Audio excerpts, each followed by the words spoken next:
Bonjour à tous, c'est Sarah Ouramoun pour les Étoiles du Sport.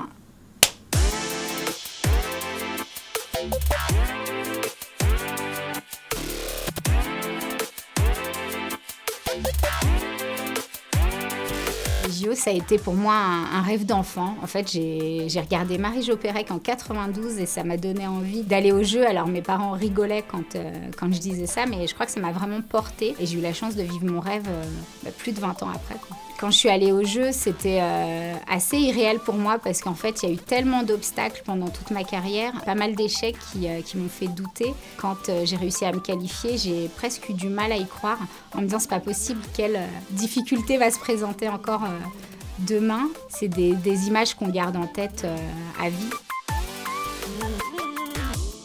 Pour préparer les Jeux, ça a été vraiment une préparation différente. En tout cas, c'était l'objectif final. Pour moi, les championnats d'Europe ou du monde, c'était uniquement des étapes. C'était pas un objectif en soi. J'y allais pour faire ma place, mais surtout pour me tester et presque lire un peu les stratégies de mes adversaires. Vraiment, mon objectif, c'était les Jeux et tout ce qui pouvait se passer avant, je le prenais presque comme un entraînement. La boxe féminine a intégré le programme des Jeux à Londres en 2012 avec 3 catégories de poids, 51, 60, 75, 12 places par catégorie et un seul tournoi de qualification. Donc c'était un championnat du monde et c'est une compétition à mort subite, donc dès qu'on perd, le chemin s'arrête. Et puis cette fois, pour les Jeux de Tokyo, il y aura 122 femmes qualifiées. Et donc, c'est des gros potentiels de médailles pour toutes les nations, mais encore plus pour nous, puisqu'on s'est très investi pour essayer de qualifier le maximum de boxeuses. Je me suis beaucoup investie dans la candidature de Paris 2024. J'ai été speaker pour la défendre auprès des membres du CIO. Et puis, je me suis engagée vraiment sur le volet héritage, notamment en Seine-Saint-Denis où il va y avoir plusieurs sites olympiques. L'idée, c'est vraiment d'impulser une vraie culture du sport, de faire en sorte que les habitants de Seine-Saint-Denis, mais aussi tous les Français, prennent part à ces Jeux et puis puissent bénéficier vraiment des emplois, des logements.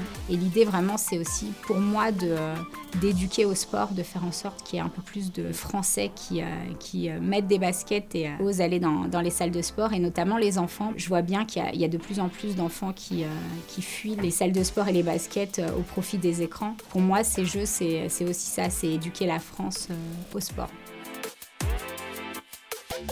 Le conseil que j'ai envie de donner à tous les sportifs qui vont vivre leurs premiers Jeux, c'est vraiment de savourer et de vivre pleinement le moment présent. Ça passe vite parce qu'il y a plein de choses et on peut être vite happé par toute l'animation et la fête qui peut y avoir autour, mais c'est essayer vraiment de se concentrer sur sa compétition et vivre l'instant sans penser tout de suite aux résultats et tout ce qui peut arriver après. En boxe, pour Tokyo, je pense que chez les hommes, je vois bien Sofiane Oumia, qui a été vice-champion olympique à Rio et qui a changé de catégorie, mais qui a un très très gros potentiel. Et Benama, qui est un jeune boxeur qui, en ce moment, fait de très beaux résultats. Et puis chez les femmes, maintenant qu'il y a beaucoup plus de qualifiés qu'aux Jeux de Rio, j'espère qu'il y aura au moins 3 qualifiés, puisqu'il n'y a que 4 catégories olympiques, mais qu'il y a au moins 3 femmes qualifiées pour peut-être 2 médailles. Je vois bien une médaille en 51 kilos avec Wassila El Hadrati. Et puis une autre peut-être jackpot, je ne sais pas trop, mais on verra.